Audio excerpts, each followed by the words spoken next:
So I'm driving in my car. This will be an audio to add to my YouTube or TikTok or whatever. But I wanted to give support to anybody that is feeling any sort of way, understandably so, about the timeline that you are experiencing. So say, for example, you are freaking out a good chunk of your life right now because of what's going on here in America or whatever. I want to give you some spiritual insights to the idea that you can tap into any timeline in a moment. So there timelines, every reality is existing at the same time. You know this to be true when you're living a specific reality and another person is experiencing another reality, and you're like, how are they experiencing that reality? It makes no sense. It could, and you might be having feelings about that. It could be like they are delusional, they're crazy, they're ignorant, it could be those things, or you could be like, wow, I can't believe they are living such a great life right now. They're abundant, they're happy, they're having a great relationship, they don't have financial issues, whatever the things that are anxiety provoking for you now. All these realities are existing at the same time, including peace, including love, including a world full of empathy, as well as the most darkest things that you could ever imagine, and primarily probably don't want to imagine, but there are people on earth living some of these realities, the darkest realities: war, poverty, death, destruction. Like, all of these things are happening at the same time, but you might have a very small tunnel of what you're experiencing and seeing, so it really makes it hard to see that other realities are existing at the same time. The same exact reality that you, or timeline that you might be, not timeline, but like, if say you're feeling like awful, there's another timeline that in the same moment, or maybe a moment later, where you can tap into joy or laughter or any type of other reality. Now, I don't know if anybody has followed Abraham Hicks, but similar idea. It's called a frequency. It's like we're going up and down on the frequency of emotions, and to be the most regulated, more potent manifester, it's to almost be neutral to the idea that any sort of experience that you're having is the reason why you have to stay stuck in it. So I've been in a multitude of mindsets, a multitude of physical reality experiences in my past and obviously present, because I'm driving. A good example, I could be driving and somebody could cut me off and I could be like, I don't really care. I saw them. It wasn't a big deal. I could be inflamed with rage and anger and whatever other emotions. Would that change the situation of that person doing the thing? No.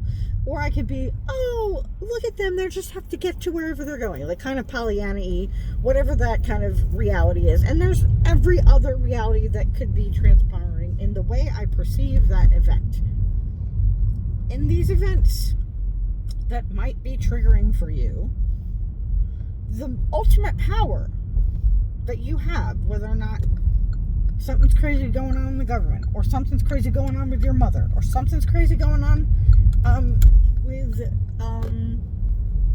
a life circumstance or a choice. The power comes from when you decide that you are regulating your emotion. You are deciding to take a action, whether it's by thought or actual physical movement, towards the things that you desire. I desire peace. I desire freedom. I desire connection and love. And sometimes I like a little rage. Sometimes I like a little mischief. Sometimes I do want to play in the realm that is not so fabulous, because my brain really does like to be entertained. And yours might be too, because you're so freaking used to being anxious or cautious or riddled with anger. Or, I mean, I have a friend And sometimes I think it's astrology, and sometimes it's just patterning. But this friend is consistently angry, but has a jovial, like almost like dark humor about the anger. And it's not, and it's trying to decipher whether or not this person is healthy or not. Is not the point. If they're healthy enough for themselves, I guess they're healthy. And as long as that person does not hurt another person, and we could go wider out and be like, their low empathy or their low tolerance is not very healthy for the whole. But like anything, if you have management or control over the things you put into your mind, the way you perceive the world, the way it's not like I want you to control your feelings, because that's kind of not helpful either, because there's a reason why you're having it. Sometimes it's information, sometimes it's inaccurate information from the inputs that you've put in, and sometimes it is a call for alert. Like, it's important to know and distinguish the differences between all of these frequencies, feelings, thoughts, emotions, etc. But you still have, the more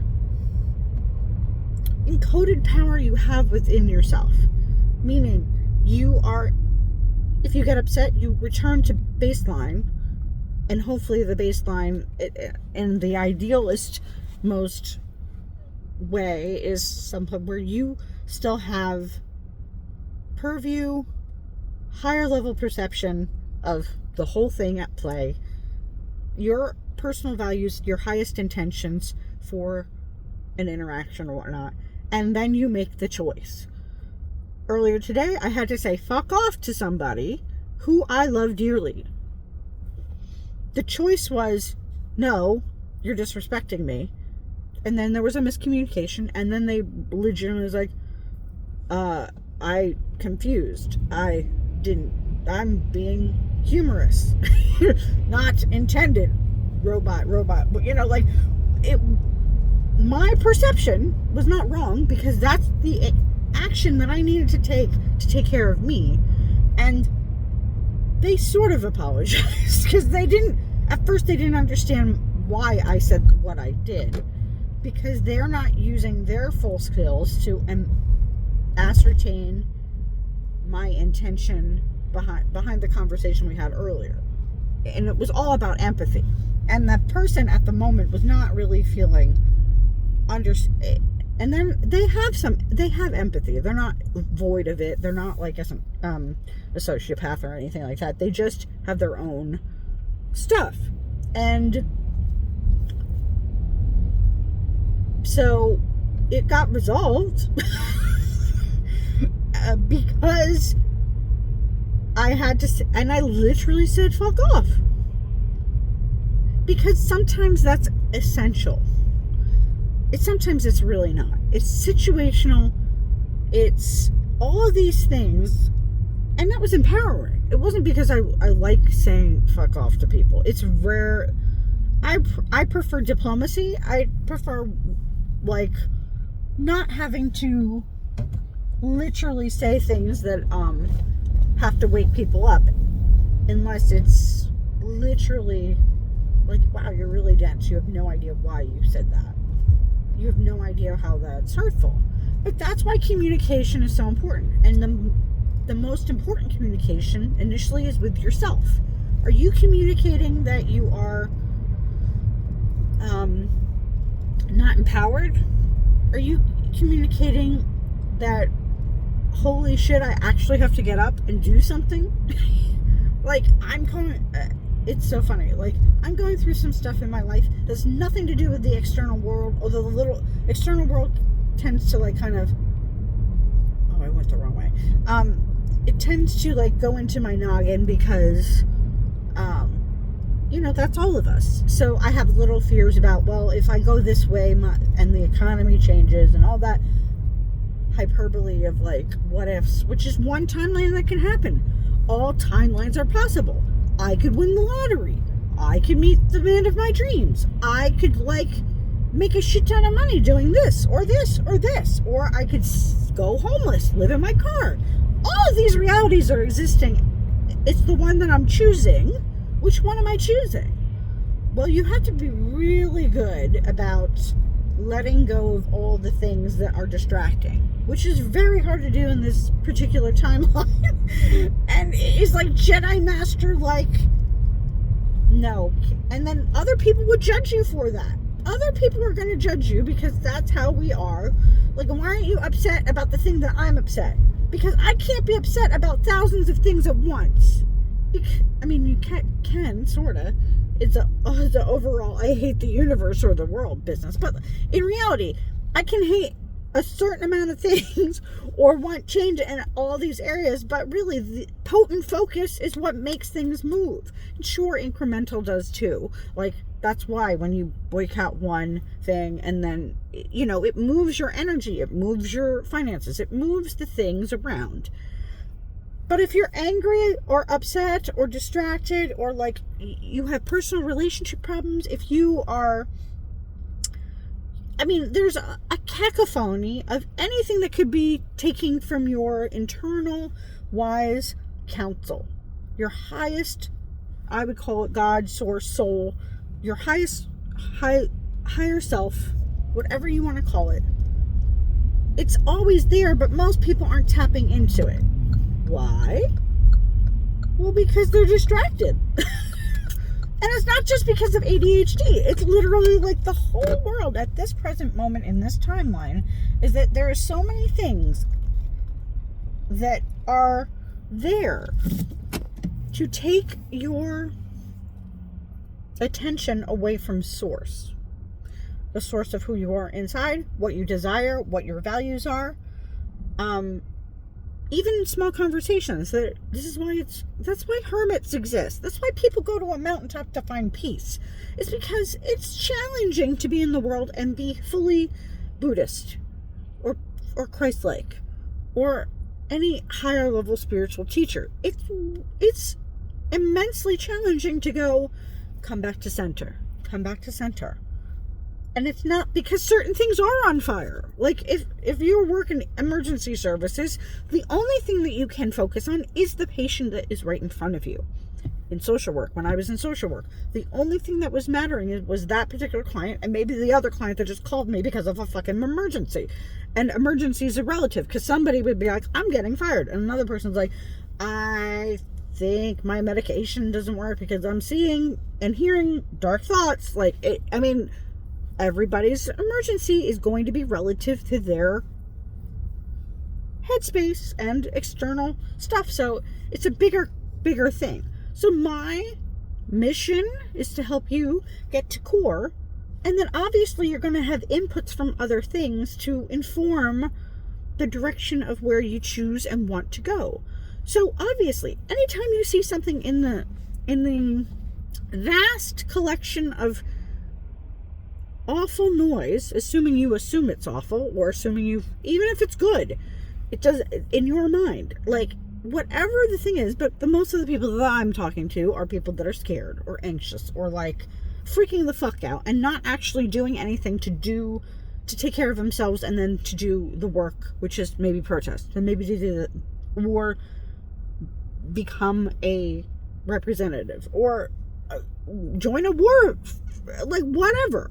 So whomever is listening to this, I hope you get the first and primary message is go to your home, go to your source. If you have a spiritual practice, go to your spiritual practice. But even if it's not with a higher level entity, it's just going into your core and being like, what do I actually value? If I value peace, I value connection, I value love, I value freedom, then you do that stuff as much as possible. If I value abundance, how am I abundant? Being fucking grateful, being aware how blessed you are even when you're scared. Even if, like, you don't have any shit going on, but you're just kind of watching the news and all that shit. This is why I hated the news. I've always hated the news, and now the news is forced upon me all the time. And then I kind of I too have been up and down in the emotional manipulation that all of this is. The power that you get by going into your own source, going to your source, going home inside yourself to learn discernment, to understand self-trust, to know what you desire and what you value is the crux of how we get out of all these situations. Because once you decide what you want, you will no longer tolerate the other. We tolerating this stuff because we still kind of are playing with the idea if this is real. It's a reality.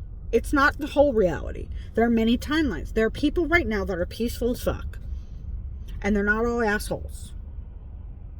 I guarantee that the assholes, like, quote unquote assholes, and real ones, like, they're not at peace. Even in their own delusion, they're scared as fuck. They don't know what they're doing. Or they have some directive. They have their own purpose. And even as haphazard as their purpose is, they're getting their shit done. In half-ass ways. That's all we have to do. We don't even have to be a full ass. We just have to be half-assed going towards what we want. I want a loving relationship with somebody. I want fun. I want enough money so I can go on a vacation no matter what happens in the world. I want peace. I want personal choice, which means personal freedom, which means choosing different realities. I want a lot of things, like you want a lot of things. But do I live these things through my core? We're always kind of butting against this reality tunnel. Which tunnel do you want to go down? Which will help. And honestly, and I want everybody to have what they want, assuming it is of not harming another person ever. And they can have their personal choice. And without being controlled, which is very hard to do from pillar to post, from your own family. I guarantee if you've ever lived in a family system, you've probably been controlled by a parent or a grandparent or somebody.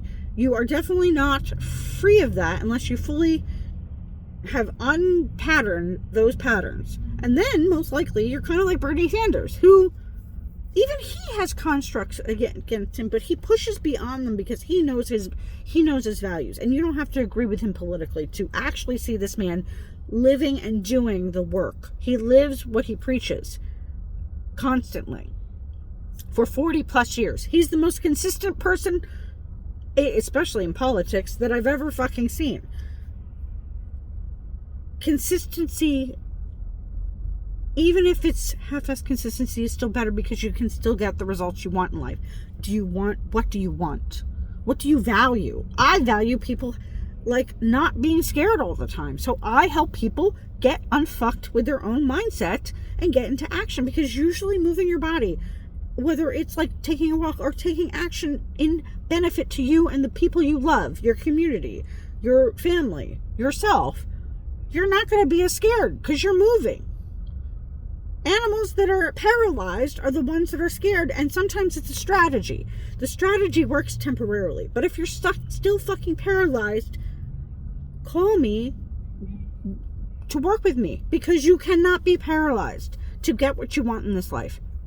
I was paralyzed for many years with anxiety, complex PTSD, because I didn't, it felt so uncomfortable to move. And I was scared to move. I didn't know which direction to go, and I didn't want to fuck up anymore. But I was already fucking up by not moving. I was losing, I mean, financially I was broke. I mean, so many things like were going on. I didn't feel like I had friends. I was mentally, even with therapy, was like okay, but like kind of coasting, like, and then it wasn't really good for a while because I was not moving. I was still getting, even if I smart, I was still getting stuck in, if I just stay here I'll be safe. And it's a fucking lie, because life is continuously moving on all timelines and all events. And how are you attracting the things that are coming into your world? I attract good people.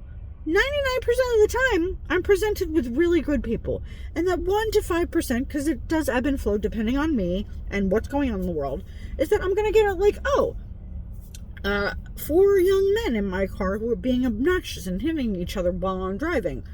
I told them to get out of my car. They're like, what? They didn't understand that there was like, I'm not your mother. You call your own service. Goodbye.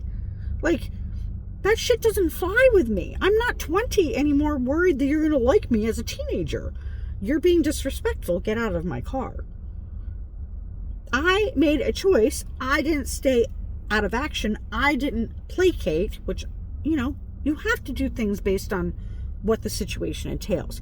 If you have an abuser, like a physically DV type of person in your life, like, you're going to be more strategic and do not tell that person what you're doing. It's like you do not tell your enemy your plans, because they're going to thwart them. They're going to try to stop them in some way. And sometimes that means the worst case scenario.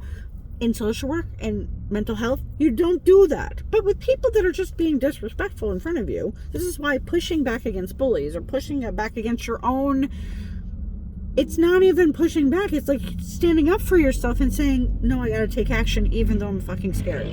Even if I fuck up or something happens, taking action is better than just sitting in fucking like La La Land, like you're going to be like, somebody's gonna save you. That's not how... I believe in miracles. Absolutely. I've experienced them myself. I'm not saying that you're not going to get saved in that way, but it's not going to be from being on a couch. It's going to be because you're in a situation and you've called and asked for help, or you're getting divine sourced through you and you figure it out. That's the actual miracle. It's not being on a couch waiting for like someone else to do the thing. Which is, if you have to find a new job, or you have to find a new relationship, or you have to find a relationship because that's what you desire, or being fucking happy is like regularly an action-oriented choice. It's not just like, sometimes you're lucky and some of it falls on your lap. Like you could come across a meme, or me wearing a crazy cat eye mask or whatever, but it's always moving, it's always flowing. So the point of all this is, go to your home, go to your core, go to your higher self, your source, your God, whatever you feel that you can hold on to and ground. Because once you're grounded, you can make decisions, and they're not going to be perfect decisions. It's okay to be half-assed decisions. Sometimes a half-ass is better than no ass. Or if you can make the most intelligent decision possible, because not everything is a race, not everything is emergency, even though things that are going on in the world feel like it. And for some people, it's immediate. For some people, it's not. Sometimes things are going to take a little bit longer to play out in your own life. These things, because all realities are happening at once. People that are enjoying their lives, they're not going to necessarily be miserable just because you are. And should they? Because they have more power assuming they have a purview of, oh, that's their reality. Can I help them? If they have an open heart and they want to, then they have more power than a person that's stuck and frozen. But I don't want you to be frozen. I want to support you on getting unstuck. So I have one-on-one coaching available. I'm sure I'll have a membership soon. Tell me what you want, and I could figure out a way to help and support you, so you're getting something to get out of your frozenness. Because I've been there. I know what it's like. I've helped many thousands of clients get out of stuck to take action. And sometimes you need hand-holding, and sometimes you just need this next level mindset of choosing what you desire. What do you want more? Some people just want comfort more, and I get that. I lived that life for years, and it's not like, it wasn't really comfort though.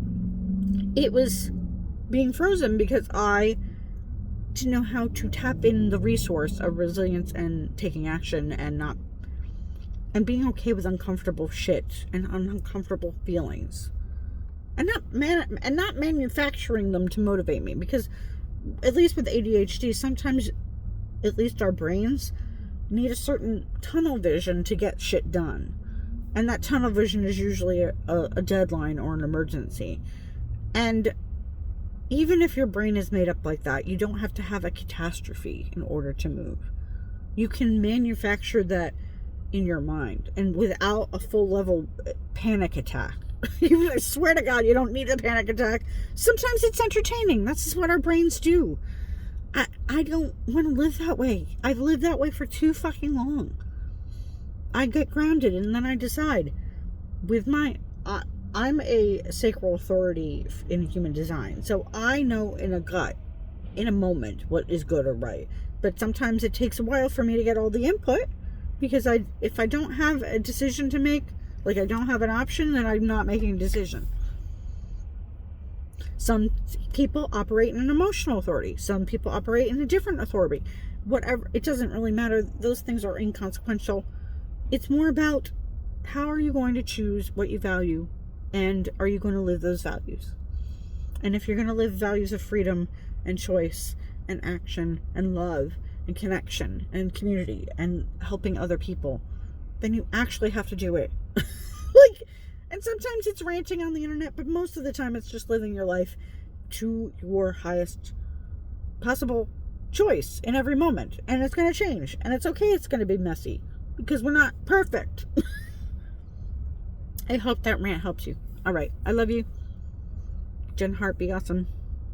Follow me on all the things. Same way. Bye. And if you want support, email me at jenhartbeawesome@gmail.com. Yes, I still use Gmail. Don't yell at me. Bye.